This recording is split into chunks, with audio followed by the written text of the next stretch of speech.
Bonjour, l'invasion russe en Ukraine il y a un an a entraîné pertes, destruction et déplacements. Le HCR, l'organisme de l'ONU chargé des réfugiés, a dénombré quelques 7,5 millions de réfugiés déplacés un peu partout en Europe, surtout des femmes et des enfants.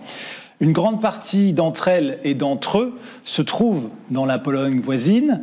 Catherine Gousseff, bonjour. Bonjour. Vous êtes membre du Centre des mondes russes, caucasiens et centre européen de l'EHESS et du CNRS, le CERSEC, avec lequel nous sommes en partenariat pour une série d'entretiens à l'occasion du premier anniversaire du déclenchement de l'invasion russe. Vous êtes historienne et vous avez travaillé justement sur ces questions d'exil et de minorité, à la fois en Russie et aussi entre Pologne et Ukraine.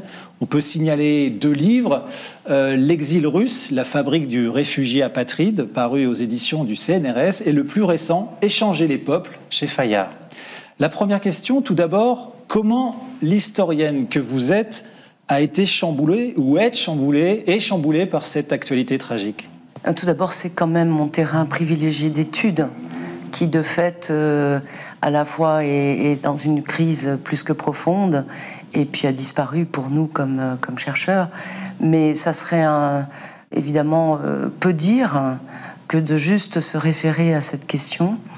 Il se trouve, comme vous venez de le rappeler, que j'ai travaillé beaucoup sur les questions de migration contrainte, forcée dans cet espace, et peut-être sous cet angle-là d'abord qu'évidemment j'ai été particulièrement interpellée. Et vous avez rappelé la question des réfugiés ukrainiens en Pologne.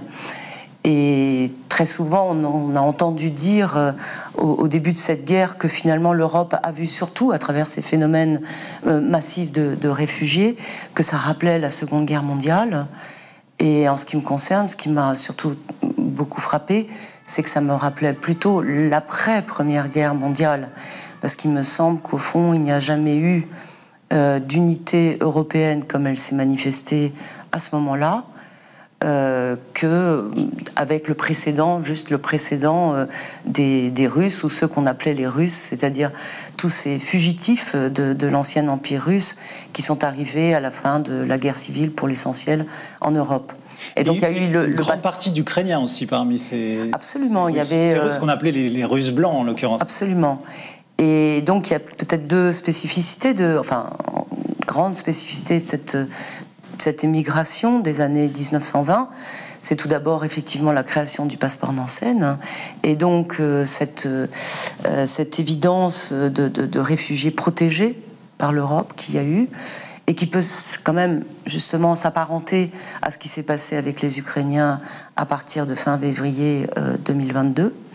Et puis l'autre particularité, c'est qu'effectivement cet exil qu'on a appelé russe, et que d'ailleurs j'étais la première à appeler russe, comprenait en fait beaucoup d'Ukrainiens, du moins pour ceux qui sont venus en France. Et donc ça, bien sûr, ça pose aussi à nouveau vrai la lecture qu'on a pu faire de cette histoire. En même temps, l'historien ne doit pas être anachronique. Et donc aujourd'hui de qualifier finalement tout ce qu'on appelait de Russes dans les années 20, de les appeler des Ukrainiens, mais en même temps reposer néanmoins cette question et voir effectivement dans cette migration reconsidérer les identités. Alors dans une intervention que vous avez faite quelques temps après l'invasion, en mai 2022, une intervention qui a été mise à l'écrit par le site Desk Russie, vous évoquiez l'arrivée de plus de 3 millions d'Ukrainiens en Pologne et le choc particulier entraîné par, alors ce que vous disiez, semblait être l'effacement de cette frontière. Qu'est-ce que vous vouliez dire par là, l'effacement de cette frontière ?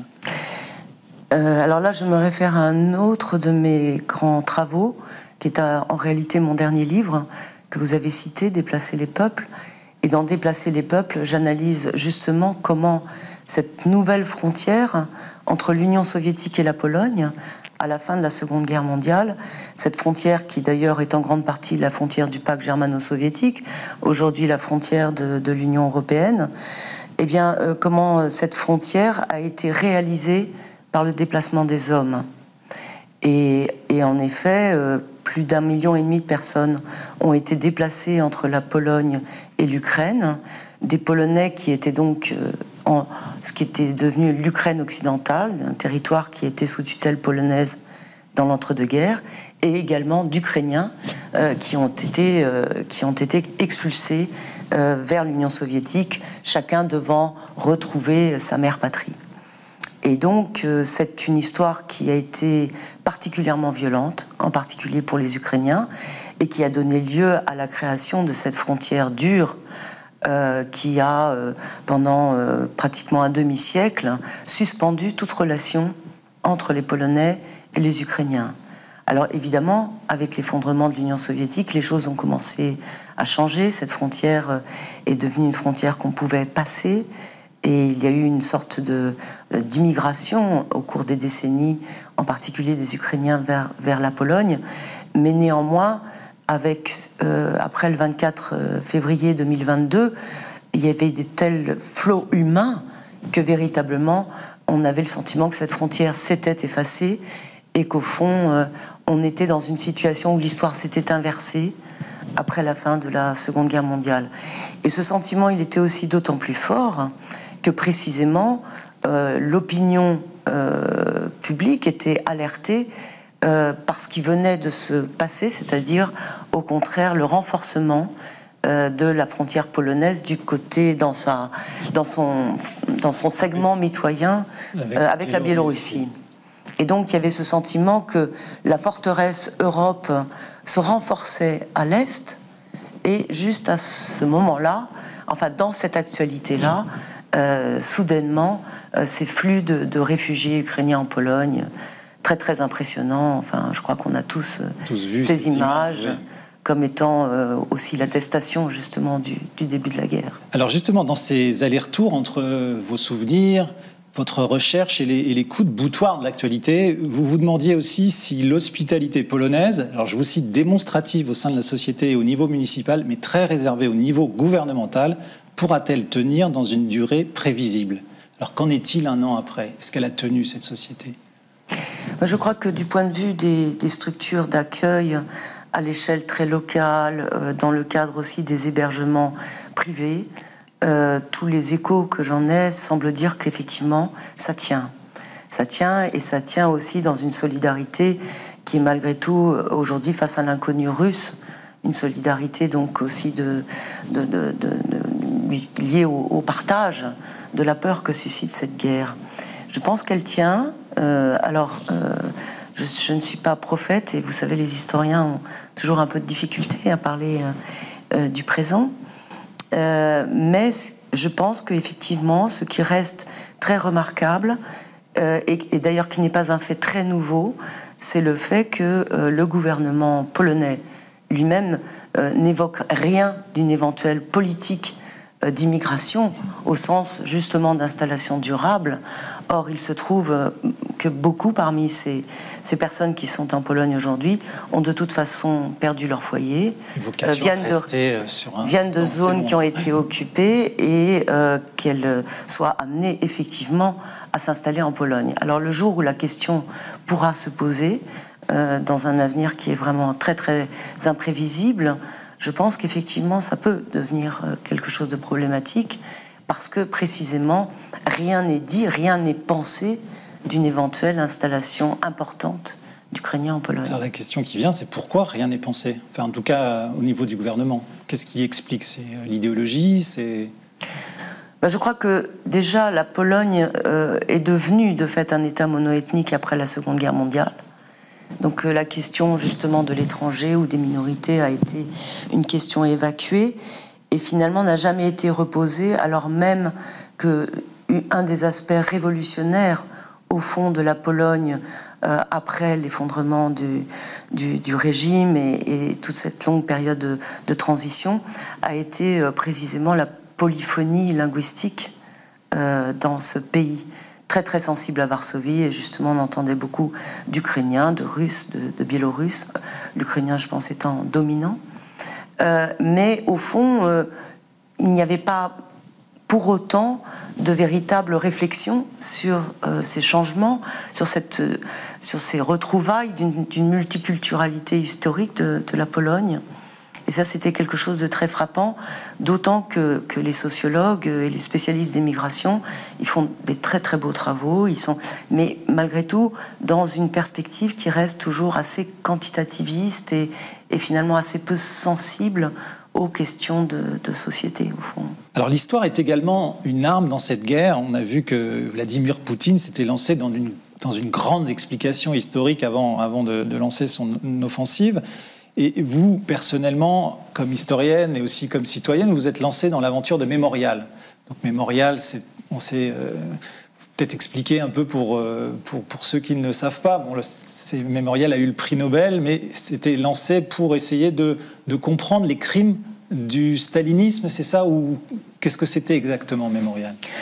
Mémorial a été un mouvement né dans la perestroïka, dans cette euphorie quand même de l'ouverture de l'Union soviétique et de la possibilité revenue de pouvoir évoquer justement l'histoire et un certain nombre de sujets tabous.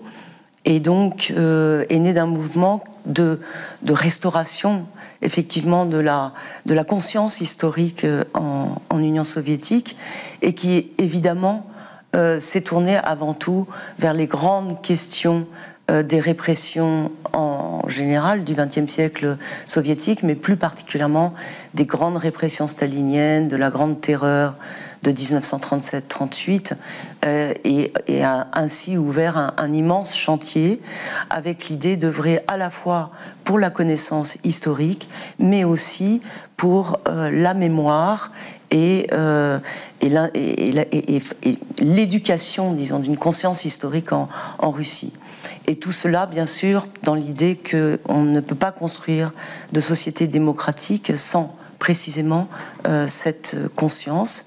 Et donc, Mémorial est aussi une organisation de défense des droits humains aujourd'hui, et son originalité réside précisément dans le fait qu'elle s'intéresse aussi bien au passé qu'au présent, dans un lien qui lui paraît absolument indissociable. Ce qui explique pourquoi elle est la cible, en fait, des attaques du régime de Vladimir Poutine. Absolument, parce que Mémorial n'a pas cessé de clamer justement et de dénoncer tout l'autoritarisme du XXe siècle face à un Vladimir Poutine et plus généralement à un gouvernement qui, à partir du milieu des années 2000, s'est saisi finalement du passé comme aussi un instrument politique, et en proposant une relecture un peu curieuse de l'histoire, avec précisément Staline quand même au premier chef, comme celui qui a libéré le monde du nazisme, par exemple, et qui est vraiment en restaurant la personnalité de Staline autour du rôle de l'Union soviétique dans la Seconde Guerre mondiale. Donc de ce point de vue-là, évidemment, il y avait un hiatus très fort entre Mémorial et le gouvernement poutinien. Et ce qui s'est passé avec la demande faite par la Cour suprême de Russie en novembre 2021 de liquider, c'est le terme même qui a été employé, de liquider Mémorial, apparaît finalement comme un moment et une décision prémonitoire de ce qui s'est passé par la suite. Dernière question plus personnelle. Est-ce que l'historienne que vous êtes a envie d'aller sur ce terrain que vous avez connu à la fois dans les archives, mais aussi en vous y rendant, à cette frontière entre la Pologne et l'Ukraine? Est-ce que vous avez eu l'occasion d'y retourner, ou Alors, je n'ai pas du tout eu l'occasion d'y retourner depuis le début de la guerre, mais c'est une obsession d'y retourner absolument, et en particulier dans les régions qui ont été les grandes régions d'implantation de cette minorité ukrainienne jusqu'au lendemain de la Seconde Guerre mondiale. Et un lieu en particulier, ou une ville en particulier? J'aimerais beaucoup aller à Przemyśl, commencer par Przemyśl, qui est d'ailleurs la grande cité d'accueil des Ukrainiens qui arrivent de Pologne, et puis ensuite continuer vers Rzeszów, enfin dans toute cette région du sud-est polonais. Merci Catherine Goussef, on vous souhaite de pouvoir y retourner bientôt. Rendez-vous sur le site de Mediapart pour retrouver tous nos articles et vidéos sur la guerre en Ukraine à l'occasion du premier anniversaire de l'invasion et de l'agression russe, et en particulier nos entretiens avec les chercheuses et chercheurs du Centre d'études des mondes russes, caucasiens et centres européens, le CERSEC, qui dépend de l'École des hautes études en sciences sociales et du CNRS.